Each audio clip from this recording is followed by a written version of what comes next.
Guillaume Richard, bonjour, vous êtes le président fondateur de O2. Pouvez-vous nous expliquer ce que fait O2? Alors O2 est le leader français dans le ménage, le repassage et la garde d'enfants chez les Français. Donc on a actuellement 6500 salariés qui interviennent quasiment tous les jours chez nos 25 000 familles clientes et on a 130 agences de proximité réparties sur tout le territoire français.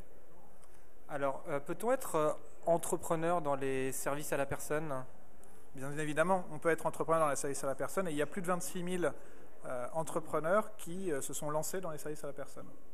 Alors, vous êtes effectivement avec O2 une incroyable réussite. Comment donc devient-on une entreprise de tes petites tailles à une entreprise extraordinaire comme O2 aujourd'hui en 2011? Alors paradoxalement, on va dire que c'est juste par la volonté. Le moment le plus important pour O2, c'était en 2005 quand on a décidé de devenir le leader. On a décidé de devenir le leader et donc on a tout mis en œuvre pour. C'est-à-dire qu'on a ouvert notre capital, on a structuré l'entreprise, on a vraiment eu cette volonté de tout mettre en œuvre pour devenir le leader. Donc une démarche qualité extrêmement importante, une attention de tous les moments à nos salariés, à nos clients, dans cet esprit de devenir le numéro un.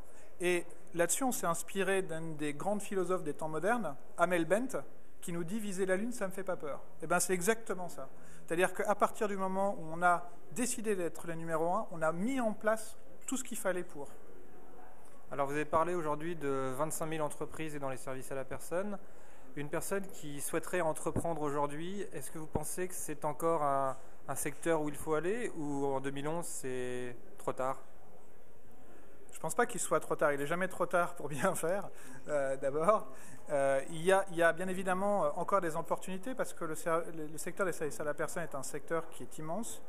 Il y a à la fois des besoins dans la garde d'enfants, dans l'entretien de la maison, dans le vieillissement de la population, donc dans tout ce qui est maintien à domicile, mais également sur des nouveaux services comme l'assistance informatique, comme les diagnostics énergétiques et autres choses de ce type. Donc il y a encore plein d'opportunités. C'est un marché qui a une croissance extrêmement importante, sur laquelle les entreprises sont toutes petites et très peu présentes au niveau global. Il faut savoir que ce marché, c'est environ 16 milliards d'euros déclarés, c'est-à-dire qu'il y a pratiquement autant qui est encore fait en travail clandestin. 16 milliards d'euros, sur ces 16 milliards d'euros, la totalité des entreprises, c'est environ 700 millions d'euros de chiffre d'affaires sur 16 milliards. C'est-à-dire qu'on fait, 4%, 4,5%.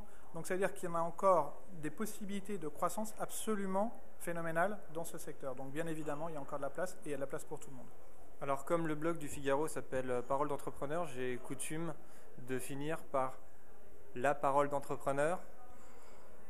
La parole d'entrepreneur, je pense que c'est vraiment d'oser. Oser vouloir être le numéro un, oser entreprendre, oser se faire confiance et faire confiance à ses collaborateurs pour aller toujours plus haut, aller toujours plus loin. Là aussi encore une chanson. Donc voilà, cette volonté de toujours se dépasser, volonté d'aller plus loin qui doit animer tous les entrepreneurs. Guillaume Richard, président fondateur du groupe O2. Merci beaucoup.